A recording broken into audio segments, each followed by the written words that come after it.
ka-close. Ganyan na ganyan kayo ng kaibigan mo. Dati, nung hindi ka pa niya, inuutangan. Wala, di ba? Nung malaman mong John Michael pala siya, nandyan lang pag may kailangan. Ay, mga user-friendly. Ayaw natin ng ganyan.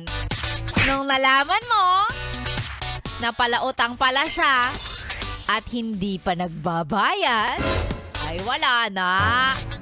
FO, friendship over. Kung ikaw yes friend, ganyan ka. At napapansin mo na yung mga dating ka-close mo, hindi ka na kinakausap. Hindi ka na kinakausap. Ay, baka ikaw ang may problema. Ikaw may diferensya. Pili ka na lang doon. Ikaw yung user-friendly, nandyan lang pag may kailangan. O baka yun nga, utang ka ng utang, di ka naman nagbabayad. Mauubusan ka talaga ng kaibigan.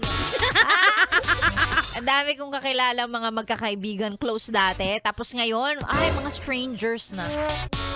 Pero ang sa akin lang, dapat pag may kaibigan ka, hindi ka rin dapat nag-friendship over sa kanila. Kasi lalong hindi na sila makakabayad eh. Di ba?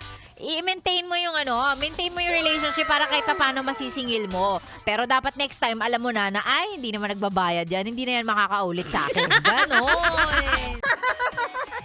Napayes ka ba sa napanood mo, yes friend? Alam mo na ang gagawin mo, ha? Hit like and subscribe. And click the notification bell para ma-update ka namin. Kung gusto mo, mag-comment ka pa. Hindi ka namin iisnabin. Go, yes, friend!